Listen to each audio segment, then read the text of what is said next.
We're Lamed Vav Mad Aleph 36a at the bottom. I want to add one detail because a few people asked yesterday about what happens if they touch their tefillin first, if they have to put it on.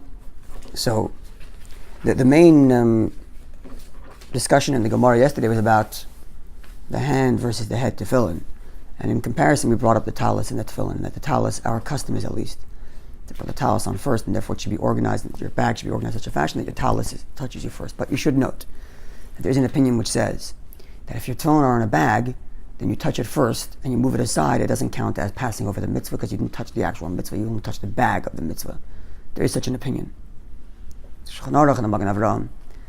And therefore, if it so happens that you touch your tefillin bag first, you can rely on that opinion which says that moving the tefillin bag is not considered passing over the mitzvah.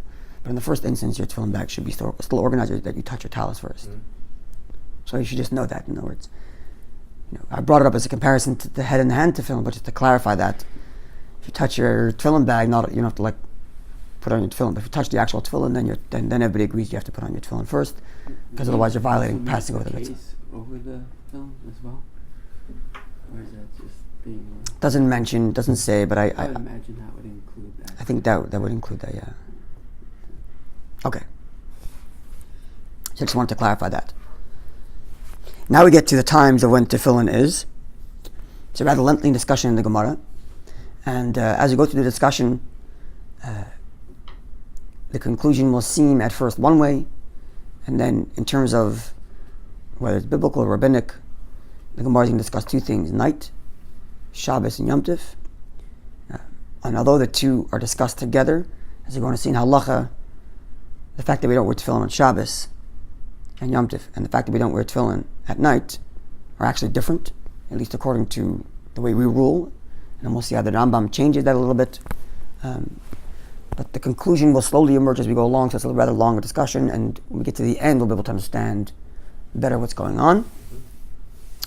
And then when we get to the issue of Shabbos and Yom Tov, I'll share with you an interesting halachic anomaly, if you will, that's actually only theoretical. I don't know if it's in practice, but it's still something interesting. Okay. So Tana Rabbanan. The line begins with the word Shtayim. It's two lines, Lamed Vav Mad Aleph 36a, two lines up from the narrow set of lines, the second word. So if you count up from that's it. Tana Rabbanan. Tafresh. Our sages taught Tefillin. At what point can you make the blessing on it?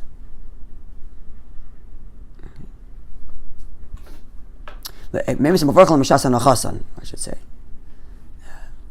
Or when can you make a blessing on it? From the time when you can put it on. But when can you put it on? Kate said, let's see when this is. So you can make a bracha only when you can put it on. But when can you put it on? So see, the Bryce is worded a little bit awkwardly, and it's specifically that way. It doesn't say when is the time to put on tefillin, and then it answers by day. No, when's the time to put on tefillin? From when you put it on. Now, how would you be putting it on? Such an odd way of putting it. And as we'll see, it's designed that way because, biblically speaking, as we'll learn, at least in halacha, tefillin can be put on any time. But there are rabbinic injunctions that prohibit that, as we shall learn. But for now, we'll just stick to the Gemara and we'll come to the conclusions as we get there. Okay, be with me? Okay, so Kate said, for example, if someone got up early before the crack of dawn, before dawn, it's still nighttime, and he got up early to travel, and he's worried because it's dark still outside and he might lose his tefillin. So the safest way to keep his tefillin is to put them on. So manichan, he puts them on. Now, he hasn't reached the time of putting on tefillin yet because it's not morning. Now, therefore, when the time comes, he moves his tefillin around, and makes the bracha. Okay, as Rashi says, moving them around as if you put them on, and this is where, as I mentioned yesterday and correcting myself from the day before, this is where the Rebbe would say that this only applies to the hand tefillin, because the mitzvah of the hand tefillin is to put them on, and therefore you have to move the hand tefillin when day comes, if you put them on earlier. Which is the case is mentioned. He's getting up to travel. He's putting on tefillin so it doesn't get lost. So he put them on at night. He lives all night with him. So again, he woke up early before day started. He wants to travel, because he doesn't want to lose his tefillin. And he doesn't want to lose his tefillin. So he puts on his tefillin at night. It's still nighttime. And then when it gets to the morning, when it's time to make a bracha, he moves them around and makes a bracha. So as I mentioned, because the Rebbe is learning based on the Rogachover and the Rambam that the mitzvah of the hand tefillin is to put them on, to tie them. The mitzvah of the head tefillin is to just be on your head. Not to put them on, but they be on your head. So with the head tefillin, the moment morning arrives, you fulfill your obligation, you have to do anything. Because they're already on your head.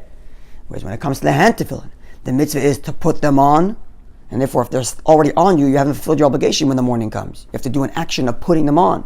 And that's when this halacha applies, move them around and make a bracha. Yeah, you have to do them both though? Yeah. Sorry? Ashkazim hold you have to do it on both, the bracha? Because of the bracha of the head tefillin, but even so you can make a bracha, I don't know. I'm not going to answer that, I don't know. Check. I don't know. Put them on or tie them? Sorry? To tie It's technically tying them. Well, they're already tied, okay. But moving them around is if you put them on. Putting them on really You're saying is bring applying them to up tie the them. head. No, that they should be on. Not to put them on, but that they should be on. You should be awake or sleeping. No, he's waking. Chas v'shalom sleeping, awake for sure. He can't sleep. All night? Put them on. No, he's leaving early in the Again, morning. he woke up early because he wants to travel. Oh, good. All right. Okay. Now, so this is with respect to the morning. The traveling, the bracha starts at daytime, or we'll define what daytime is in a moment. But tefillin bracha starts at daytime. But in theory, you could put them on earlier. You slept all night, you woke up early to travel, you put them on a little earlier. When it comes to the day, you move them around to make your bracha. So that's the morning. Now, ba'ad masa manichan, which means the Mishnah is already leaving the room that you could technically, in theory, put them on earlier. This is important key to remember. In theory, you could put them on before morning. But the bracha you couldn't make till morning. Right? And the scenario which you'd be allowed to put on your tefillin before morning is if you had some reason. You were traveling, you don't want them to get lost. He has to wash his hand first, no? Of course. Yeah. Okay, but ad masa manichan. To the airport, if you're leaving very early, you put it on when it's still dark, and then you say the blessing just before you get on your plane. When it's day. Yeah. Yeah, a very practical application of early minyanim in the winter. Let's say people that would say 6:30 or 6:15. They're putting on tefillin before it's. Put tefillin on, and then they come to SHABBAT, they mash tefillin and make the bracha then. Ah, interesting. Yeah. Okay. Now, ad masa manichan. Yeah. Sure. So this is. Yeah, because it's too early. Because remember, in the winter, it's 6:30. It's month for 20. It's already nighttime. Yeah. Okay, let's see when let's see nighttime and then we'll get to morning. When morning exactly starts. Because all we said now is that you can put them on before morning, and when the morning arrives, or when the time of morning to put on tefillin comes, you make a bracha. But let's see when that is. But first we conclude the Mishnaic text which talks about the nighttime. And until what point can you put them on?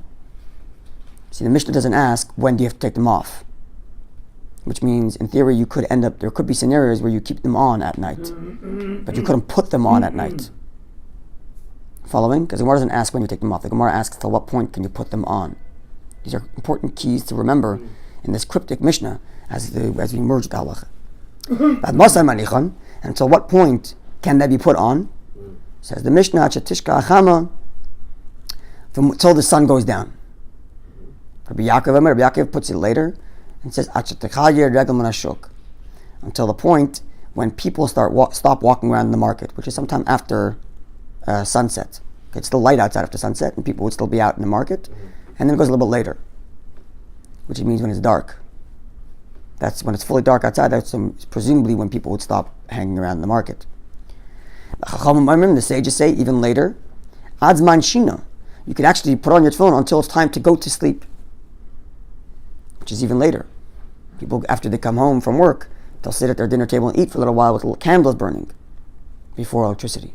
So it goes even later until the time of sleep. All of this is because, as we'll learn later, but this, again, as I mentioned before, there's a long back and forth, but I'm jumping to the conclusion so you understand this text. As we'll learn in the conclusion, the prohibition against putting the tefillin on at night is not technically biblical, even though soon we will meet opinions which seem to imply that it is biblical. But at the conclusion we say it's not biblical, but rather as a prohibition, as a rabbinic prohibition, so because you might fall asleep in them. Mm-hmm. And therefore, there are different opinions pushing it farther and farther later. In other words, you put them on after sunset. There's still people in the market, no one's afraid you're going to fall asleep. Next opinion would say, well, if it's all that falling asleep, though, you can put them on until you actually go to sleep. Right? So, and anyway, the halacha remains that you don't put them on after sunset. But the Gemara continues, The sages agree with Rabbi Yaakov. So the sages are the ones who said you can put them on all the way till it's time to go to sleep. Rabbi Yaakov said you can put them on only until the point that people are still hanging around in the marketplace. So the sages agree with Rabbi Yaakov. She'im choltzan, lots of the Besakise, if after the people already stopped hanging around in the streets, so it's dark outside, and you took them off to go to Besakise to go to the bathroom. Or they come to Beis HaMerchatz to go to the shower. B'shaka chama, and in the meantime, in the interim, the sun set. Shuva nechayzer menichin, you don't put them on. Which is again a little bit cryptic, because earlier the Gemara asks, what's the latest you can put them on? Now the Gemara is discussing about taking them off. And you can't put them back. And you can't put them back on. You move the head. So sorry? You move the head. No, that seems to be a contradiction. Let's say So it seems to be a little bit of it's a bit of a cryptic Mishnah, right? And at first it opens up with discussing when you're allowed to put them on, and then it talks about when you take them off, and then you can't put them back on. All of the reason why I'm putting this all out to you is I don't have the answers to all these questions, and I'm sure many of the commentators discuss it, but I'm pointing this all out to you because this is the original opening text. All the discussion is going to follow, and because of this the encryption here in this Mishnah, it leaves room for all different opinions. Meaning, it leaves room for the idea that you're actually not allowed to put them on once nighttime hits, like the Chachamim say. Once you take them off, you can't put them back on. But it also leaves room, because of the opening of the Mishnah, that you're actually allowed to keep them on. It's only a question of whether or not you're allowed to put them on in the first place. And then it opens up the question, is it a biblical commandment, not allowed to have them at night? Or is it a rabbinic issue where you're going to fall asleep? Because of the cryptic nature of this Mishnah, it leaves room for the ensuing discussion about what the reasons and application of all these things are. You following? Yeah. Clear? Yes. Okay. So I'm specifically leaving a little bit cryptic because we're jumping to the halacha, if you will, but I'm just showing you how in the original text it's not 100% clear that all these details, and therefore they're going to emerge as we go into as the discussion unfolds. So this is the end quote from the original text of the Mishnaic age. Now let's see the following discussion. Amar Rav Nachman. Rav Nachman says, halacha Rabbi Yaakov. The halacha follows Rabbi Yaakov, namely that tefillin can be worn or can be put on all the way past sunset till the point that people stop hanging around in the market. Okay. Rav Chizda v'Rav bar Huna, Rav Chizda and Rabbi, son of Huna, matzlu bahu, would pray, would daven in their tefillin, but that night they would daven, might have wearing their tefillin. How's that? Because they're following Rabbi Yaakov. Rabbi Yaakov said you can wear tefillin all the way to the point that people are stop hanging around the market. So if you daven might have right after nightfall, but people are still hanging around in the marketplace, you can still be wearing your tefillin. And indeed, these two sages of Chizda and Rabbi, son of Huna, good morning, would actually be wearing tefillin during Ma'ariv. Imagine that. That sounds so out of the ordinary for in our day and age, but at that time, when the halacha was still not settled, I suppose, these two sages would actually wear tefillin like Rabbi Yaakov during Ma'ariv. Okay, so this is according to one version which Rav Nachman said that the halacha follows Rabbi Yaakov. Iked Amri, others have it that Rav Nachman actually said the reverse. The version we quoted earlier said that Rav Nachman said the halacha is like Rabbi Yaakov, whereas this other version says Ein halacha ke Rabbi Yaakov. The halacha does not follow Rabbi Yaakov. That is to say, tefillin cannot be worn after sunset. So it's two different versions, exactly the opposite about what Rav Nachman said. What about before people they used to put tefillin all day even? Not related to this discussion. But they took it off at night. We're talking about at night now. This is not Wearing tefillin all day is no problem. not related to this discussion. But at night, it's Okay. already sunset, where it's already like So- time for Mara. so- That's a maklekes. So we had two opinions what Rav Nachman said. One opinion said Rav Nachman said that the halacha is Rabbi Yaakov, and tefillin can be worn all the way till people are hanging on the market, which means even after sunset, which means you could be wearing it during Ma'ariv. And indeed, that's what Rabbi Bar Huna and Rav Chizda did. Another version of Rav Nachman said that the halacha is not like Rabbi Yaakov, meaning to say tefillin have to be taken off or can't be put on by sunset, already a little bit earlier. Now, if that's the case, now, if that's the case, then Rav Chizda and Rabbi Rav Huna, who we just said wore tefillin at Ma'ariv, they would be doing against Rav Nachman's ruling. If Rav Nachman said you're allowed to wear it like Rabbi Yaakov the people are hanging around the market, then it's fine. You're wearing tefillin at night. That's not a problem as long as it's before while people are still in the market. Whereas if Rav Nachman said the other way around, that the halacha is not like Rabbi Yaakov, then these two sages who wore tefillin by Ma'ariv were violating the ruling of Rav Nachman, who was the Reish Galusa, who was the exilarch. He was the leader of the Jewish people. Now, if that's the case, then we have to say, Hahu Pligi, that Rav Chisda and Rabbi Rav Huna disagree with Rav Nachman.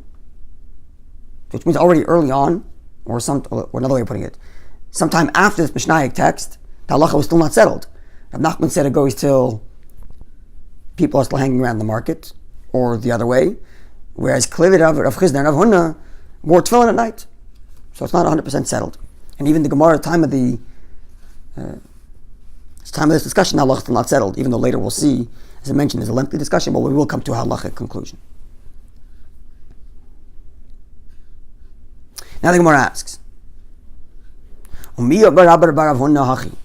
is it indeed the case that Rabbi bar Rav Huna would have said that you're allowed to daven Ma'ariv wearing a tefillin? Would that be the case? But Rabbi son of Rav Huna said, quote, Safek hashecha, if one is in doubt whether it's nighttime, whether it's dark, Safek loy hashecha, he's in doubt whether it's not dark, meaning it's sometime after sunset but before nightfall. It's in a doubt time. So what did Rav Nachman say? Rabbi Rav Huna say, loy chaylitz, you're not required to take off your tefillin because we don't know for sure if it's night. V'loy maniach, but you cannot put them on because we're not sure if it's actually day. So not taking them off if you're wearing them all day, because you don't have to, maybe it's still day, but you can't put them on because maybe it's already night. End quote from Rav Huna. So what's the problem? Rabbi bar Rav Huna. So what's the problem? Where's the contradiction to his actions of wearing tefillin at Ma'ariv? So the Gemara explains. The implication of the statement is that only when you are in doubt as to whether or not it's night, then you're allowed to keep them on and you're not required to take them off. But if you know for sure it's night, chaylitz, you'd be required to actually take them off. The implication is that before Ma'ariv is to be davened, you have to take off your tefillin. Whereas according to Rabbi Yaakov, tefillin can be worn even later, all the way until people are still hanging around the market, which is sometime after nightfall. And furthermore, we said before that this very sage, Rabbi Rav Huna, was davening Ma'ariv and tefillin. Whereas he implied that once it's dark, you have to take off your tefillin. Because only when you're in doubt, you're allowed to keep it on, even though you're not allowed to put them on. Clear on the question? Yeah, it's a contradiction of his actions to his statement. His action was he wore tefillin during Ma'ariv, meaning tefillin allowed to be worn like Rabbi Yaakov until people are still hanging down the street, even when it's fully dark. Whereas his statement said that only when you're not sure if it's dark, you're allowed to keep them on. Once you know it's dark, the implication is take them off. So you could never be wearing tefillin at Ma'ariv. Clear? So says the Gemara. Now the Gemara introduces a new halacha. Hasam. In that case, where Rabbi bar Rav Huna said that, where Rabbi Huna implied that once you know it's dark, you're required to take off the tefillin. Hasam. That is Be'erev Shabbos, on the eve of Shabbos. So now, when you hit Shabbos, You have to take a there are two things that tell you not to wear tefillin. First of all, it's night. And number two, it's Shabbos. However, if you follow the opinion of Rabbi Yaakov, then the issue of night and the issue of Shabbos comes at different times. The issue of Shabbos comes at sunset, but we're in doubt about that till nightfall. And once nightfall hits, it's definitely Shabbos. And therefore, take off your tefillin if that's the case. But the issue of nighttime, if you follow Rabbi Yaakov, extends, the issue of not wearing tefillin at night extends later than nightfall. Extends till people are still hanging around in the market, which is sometime after nightfall. So there's a little bit of a loophole. there's a little bit of a space where during the weekday you could wear tefillin and later than Friday.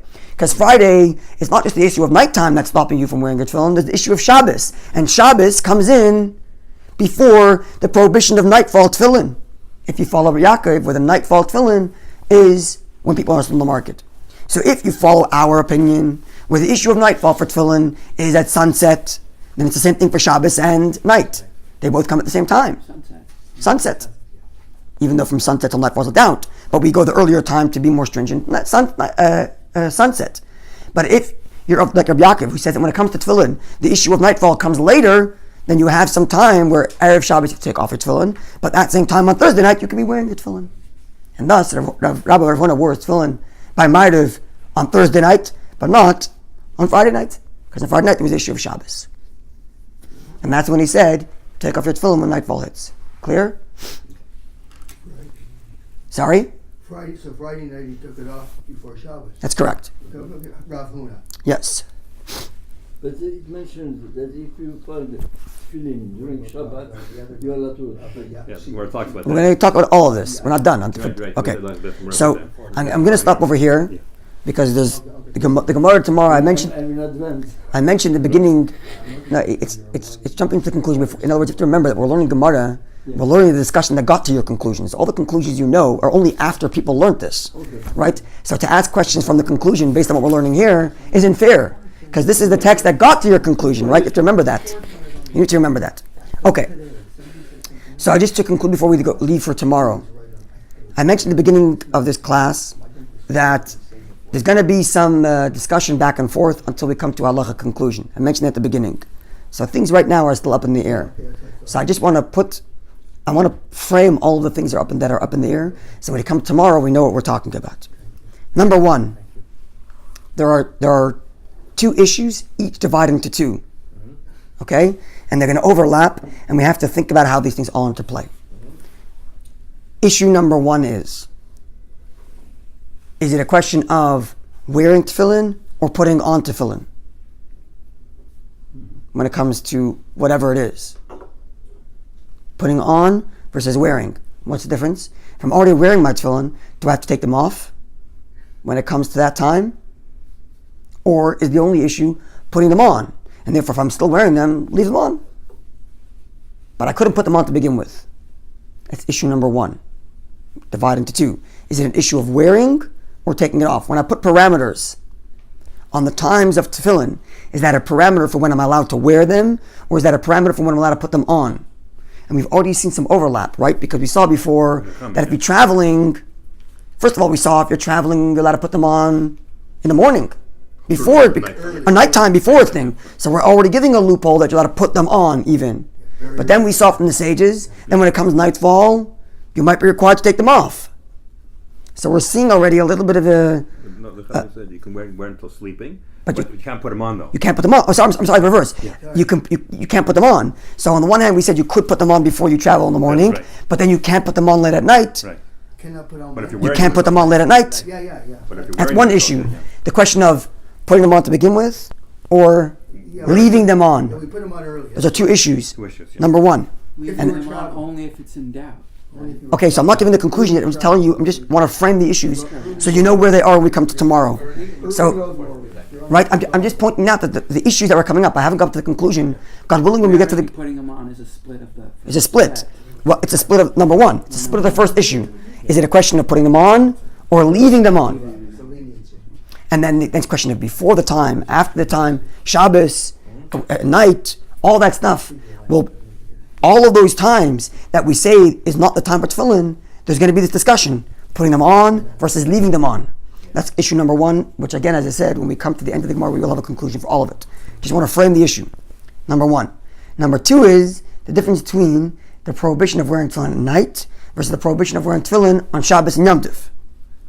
Although, at this point, the Gemara brings them in their context together, right? But the Gemara says there's a distinction already, right? Rabbi Rav Huna wore tefillin at night for Ma'ariv, but Shabbos took them off earlier. So there is a distinction. Furthermore, in the first opening statement of tomorrow's Gemara, it's going to seem that they're actually equal. But as the discussion ensues, we'll see they're a bit different. Shabbos, the prohibition of wearing tefillin on Shabbos versus the prohibition of wearing tefillin at night. And then when we come to the halacha, we're going to see how these two issues actually overlap. The issue of Shabbos versus Yom Tov, Shabbos versus night, and the issue of putting them on versus leaving on. They're going to overlap in various different halachic situations. Like if you're traveling and you're carrying your tefillin and Shabbos falls and you're carrying your tefillin, you ought to carry, should I put them on, should I not put them on? all kinds of discussions around that. But I just want to frame the issue before we get to tomorrow. Thank you so much. Putting them on versus wearing them, leaving them on. A, B, Shabbos Yom Tov versus night. Okay, all this, God willing, to tomorrow. And I'm just warning again, it will be a little confusing at the beginning, but when we come to a conclusion, we will have a clear conclusion. I want to know what happened. Okay, have a wonderful day, buddy. I said to